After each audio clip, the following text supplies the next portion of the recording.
ভারতের কাছে জয়লাভ করা আসলে অনেক সহজ ব্যাপার, কিন্তু এরকম ম্যাচে 137 রান করে জেতা সেটা আসলেই ভারতের জন্য বিরাট কিছু। এটা বলাই যায় সূর্যা কুমার যাদব অসাধারণ ক্যাপ্টেন্সি করেছেন। বলাই যায় সূর্যা ভবিষ্যতে ইন্ডিয়ার সেরা ক্যাপ্টেন হওয়ার যোগ্যতা রাখে। প্রথম দুইটি টি-20 ম্যাচে ভারত জিতেছে, সেটা মানা যায় যে শেষের দিকে শ্রীলঙ্কার বেশি রান করা প্রয়োজন ছিল, চার্জ করে খেলেছে, আউট হয়েছে। কিন্তু তৃতীয় টি-20 ম্যাচটিতে মনে হয়নি যে শ্রীলঙ্কা হারবে বা ভারত ম্যাচটি জিতবে। ভারত আগে ব্যাটিং করে 137 রান করে। এ সময় পাওয়ার প্লের মধ্যেই কিন্তু শ্রীলঙ্কা ভারতের 4টি উইকেট তুলেছিল।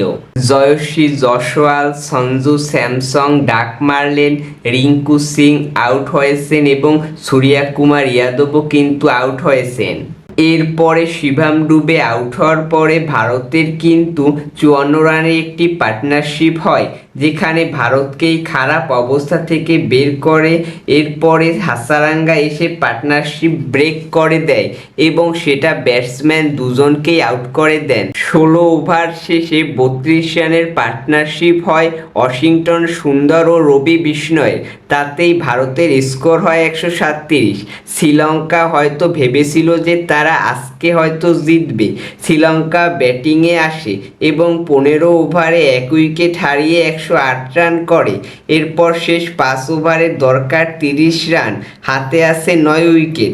এরপরেও কিভাবে শ্রীলঙ্কা হারলো আর কিভাবে ভারত জিতলো, এরপরে সব ভারতের ক্যাপ্টেন সূর্যা কুমার যাদবের গুড ক্যাপ্টেন্সি, যে রবি বিষ্ণয়কে বল দিলেন, সে পার্টনারশিপ ব্রেক করলেন, কুশল মেন্ডিসকে আউট করলেন। পরের ওভারে সূর্যা কুমার বলে আনলেন ওয়াশিংটন সুন্দরকে, যে 2টা উইকেট তুলে নিলেন। 18 ওভারে শ্রীলঙ্কার প্রয়োজন ছিল 21 রান। তারপর ওই 18তম ওভারে মোহাম্মদ খলিল 5টি ওয়াইড বল করেন।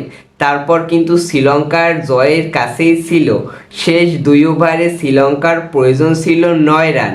খলিল এবং সিরাজের ওভার কিন্তু ছিল, কিন্তু সূর্যা কুমার যাদব রিঙ্কু সিংকে বল করতে দেন, যেখানে রিঙ্কু সিং ওই ওভারে 2টা উইকেট তুলে নেন এবং মাত্র 3 রান দেন।